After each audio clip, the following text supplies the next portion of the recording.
तो next question है आपका कि निम्नलिखित में से कौन एक सही सुमेलित नहीं है। आपको ये बताना है कि इसमें से कौन सा ऐसा है जो सही नहीं है। तो देखिए, आपका नागरिकता का अधिकार जो है वो आपका संविधान के भाग 2 में है।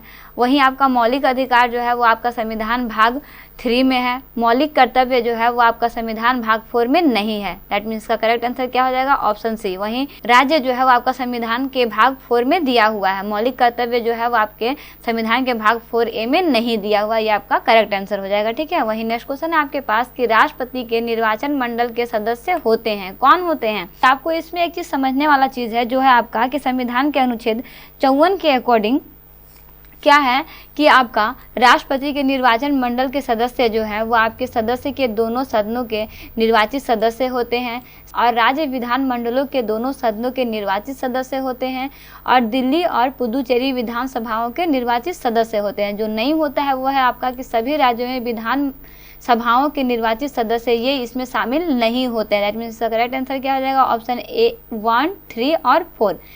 तो ये आपका डी ऑप्शन जो है इसका करेक्ट आंसर हो जाएगा। वहीं आगे बढ़ते हैं और देखते हैं इसका नेक्स्ट क्वेश्चन जो है आपका कि पंचायती राज व्यवस्था अपनाई गई, कैसे अपनाई गई और कब अपनाई गई। तो जी हाँ, पंचायती राज व्यवस्था जो है इसका शुभारंभ की अगर बात करते हैं तो ये आपका 2 अक्टूबर 1959 को नागौर राजस्थान में हुआ था।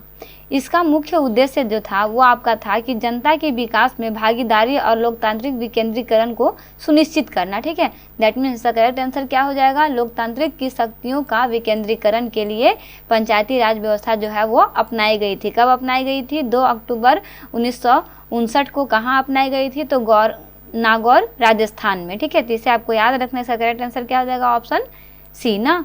वहीं आगे बढ़ते हैं और देखते हैं इसका नेक्स्ट क्वेश्चन जो है आपका कि निम्न पर विचार कीजिए। विचार कीजिए, आपके पास कुछ क्षेत्रीय बैंक दिए हुए हैं और आपको बताना है कि इन बैंकों के स्थापित होने का सही ऐतिहासिक क्रम क्या है, यानी कि सबसे पहले कौन बैंक आया, सेकंड नंबर पे, थर्ड नंबर पे, फोर्थ नंबर पे कौन कौन से बैंक आया। तो देखिए, अगर हम लोग यहाँ पे देखते हैं तो भारतीय स्टेट बैंक की स्थापना जो है ना वो आपका 1955 में हुआ था।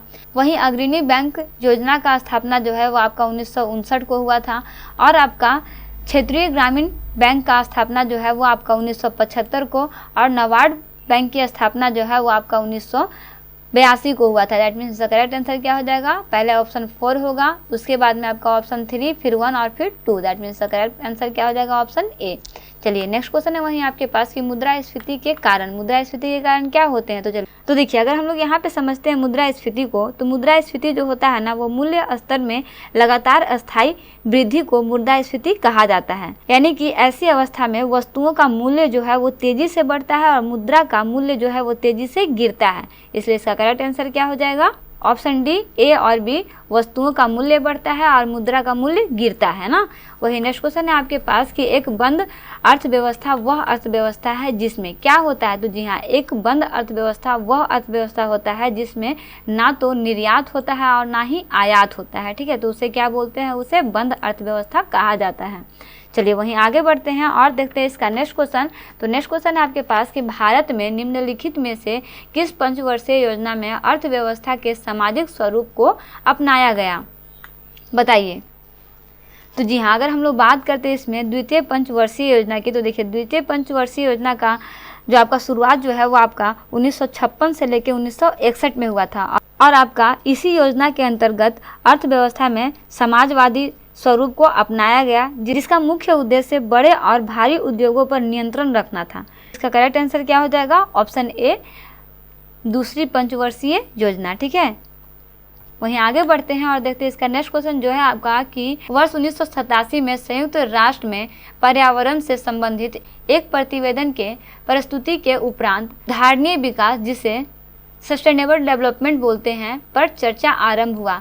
वह प्रतिवेदन था, वह प्रतिवेदन क्या था, बताइए। तो जी हाँ, वह प्रतिवेदन जो था ना अवर कॉमन फ्यूचर थे, तो इसे याद रखना है। ठीक है, चलिए इसे रिलेटेड अगर हम लोग कुछ बात जानते हैं तो देखिए, इनके अनुसार सतत विकास के अभिप्राय वैसे विकास से है जो भावी पीढ़ी की जरूरतों को पूरी करने की योजना को प्रभावित किए बिना वर्तमान समय की आवश्यकता को पूरा करना। ठीक है, इसका यही आपका उद्देश्य था। ठीक है, तो इसे आपको याद रखना है। चलिए वही नेक्स्ट क्वेश्चन देखते हैं हम लोग, जो है आपका कि भारत में मैंग्रोव, जिसे ज्वारीय वन बोलते हैं वनस्पति मुख्यतः पाई जाती है। कहाँ पाई जाती है? तो जी हाँ, ये आपकी पाई जाती है सुंदरबन में। कहाँ पाई जाती है? सुंदरबन में। चलिए इसी रिलेटेड हम लोग कुछ बात को जानते हैं, तो आपको कुछ चीज़ों को जानना बहुत ज़रूरी है। इस वन में ना बहुत सुंदर वन, और इस वन में ना सुंदर वृक्ष पाया जाता है, इसे याद रखिएगा। इस वन में कैसे वृक्ष पाए जाते हैं? सुंदर वृक्ष पाया जाता है, इसीलिए इसे सुंदर वन डेल्टा भी कहा जाता है।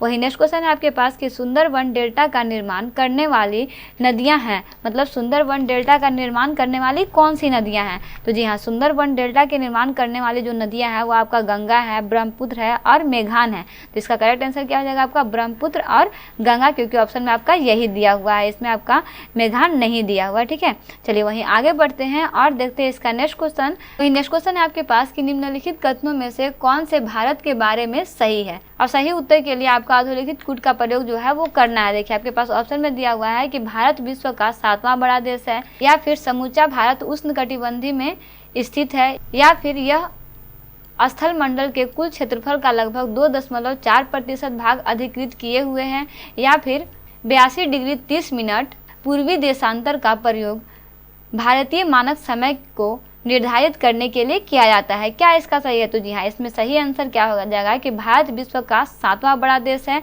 और जो है यह स्थल मंडल के कुल क्षेत्रफल का लगभग 2.4% भाग जो है वो अधिकृत किए हुए हैं। दैट मीन्स करेक्ट आंसर क्या हो जाएगा? ऑप्शन 1 और 3, यानी कि इसका सी आंसर जो है वो करेक्ट हो जाएगा।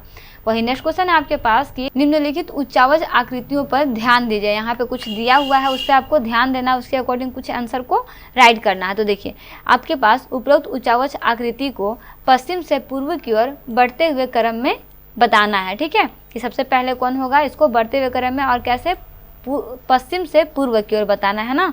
तो देखिए अगर हम लोग पश्चिम से पूर्व की ओर बात करते हैं तो सबसे पहले आपका आता है महादेव पर्वत श्रृंखला, दूसरा में आता है मैकाल पर्वत श्रृंखला, तीसरा में आता है आपका छोटा नागपुर पठार, और चौथा में आपका आता है खासी की पहाड़ियाँ। दैट मीन्स करेक्ट आंसर क्या हो जाएगा? ऑप्शन ए 1, 2 और 3, 4। ठीक है, एक लाइन से है ना।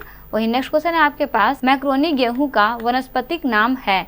वनस्पतिक नाम इसका क्या है? तो जी हाँ, मैक्रोनी गेहूं का वनस्पतिक नाम जो है ना वो आपका ट्रिटिकम ड्यूरम है। क्या है? ट्रिटिकम ड्यूरम है, इसे याद रखिएगा। वहीं आगे बढ़ते हैं और देखते हैं हम लोग सामान्य ज्ञान अध्ययन का लास्ट क्वेश्चन जो है आपका कि निम्नलिखित में से कौन सा कथन भारत की लेटेराइट मृदा के संदर्भ में सत्य है? बताइएगा ना, इसे सोच समझ के इसका आंसर दीजिएगा। ठीक है, तो जी हाँ, इसका करेक्ट आंसर क्या हो जाएगा कि आपका लेटेराइट मृदा जो है वो आपका उच्च ताप व भारी वर्षा वाले क्षेत्रों में विकसित होता है। ठीक है, तो इसका ये करेक्ट आंसर हो जाएगा, इसे आप याद रखिएगा। अगर इससे रिलेटेड हम लोग जगह की बात करते हैं ना, तो इसका प्रमुख जगह जो है वो आपका केरल है, तमिलनाडु है, उड़ीसा है, मेघालय है, इस तरह के क्षेत्र जो है इसमें आते हैं। ठीक है, तो इसे आप याद रखिएगा। इस तरह से हम लोग बेसिकली सामान्य अध्ययन से रिलेटेड टोटल 30 क्वेश्चन को सॉल्व कर चुके हैं। ये आपका प्रैक्टिस सेट 1 का था। सेट 1 से अभी तक हम लोग झारखंड सामान्य ज्ञान के सारे क्वेश्चन को स्टडी कर चुके हैं, और अभी हम लोग सामान्य अध्ययन को ही पूरी तरह से स्टडी कर चुके हैं। नेक्स्ट क्लास में हम लोग सामान्य विज्ञान के बारे में अच्छे से स्टडी करने वाले हैं।